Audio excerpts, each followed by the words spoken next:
घर में मंदिर होने का लक्ष्य क्या है? आपने कभी विचार किया?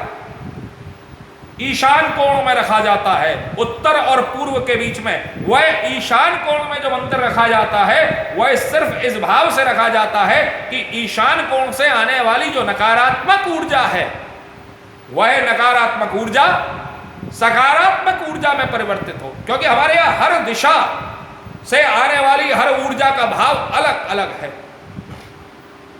और अगर वह भाव अलग अलग है तो उस भाव के अंतर्गत में वो मंदिर की स्थापना पूरब में नहीं होगी, पश्चिम में नहीं होगी, ईशान कोण में होती है।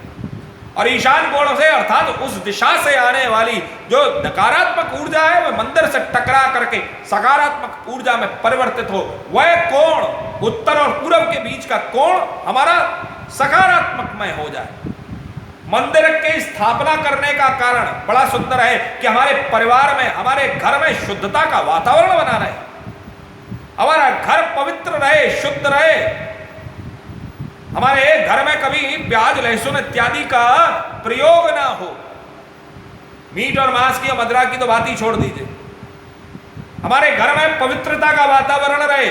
सुबह शाम भगवान की कम से कम आरतियां हो, सुबह शाम घर का वातावरण शुद्ध रहे। हर व्यक्ति कम से कम इस मंदिर के पूजा अर्चन करने के बहाने कम से कम एक साथ बैठे। बच्चों के अंदर संस्कार हो, लड़कियों को, लड़कों को संस्कारित किया जाए मंदिर के माध्यम से। घर के अंदर मंदिर के माध्यम से बच्चों को धर्मनिष्ठ बनाया जाए, धर्म के प्रति निष्ठावान किया जाए, उन्हें धर्म के प्रति जागृत किया जाए। यह मंदिर बनाने का मूल उद्देश्य है घरों में।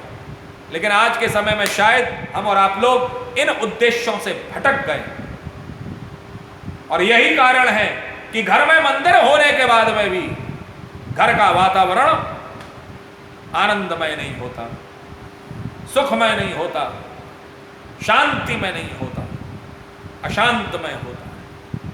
क्योंकि वह शांतमय वातावरण, क्योंकि वह मंदिर की जो व्यवस्था है, उस व्यवस्था का जो मूल उद्देश्य है, हम उस मूल उद्देश्य से, हम उस मूल भाव से भटक गए हैं। इस कारण से हमको वह मूल उद्देश्य जब प्राप्त नहीं होता तो हमको मूल उद्देश्य के रूप में हमारे घर में शांति भी नहीं रहती। आज आवश्यकता है कि हम पुनः उन मूल उद्देश्यों को प्राप्त करें जिनके लिए घरों में मंदिर बनाए। घर में अगर मंदिर बना है तो घर की रसोई, घर की गृहिणी तैयार करें। कोई नौकरानी या जो है, जैसे माँ यशोदा ने किया है भगवान के भोग के लिए, कोई नौकरानी या कोई सेविका या कोई नौकर के ऊपर नहीं रखा, स्वयं लगी हैं। उसी प्रकार से अगर घर में मंदिर है, घर में ठाकुर जी विराजमान है, जरा विचार करिए।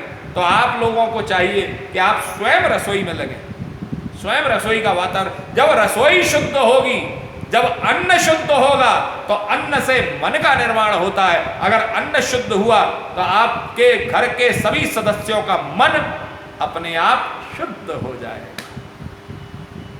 तो यहीं पर आइए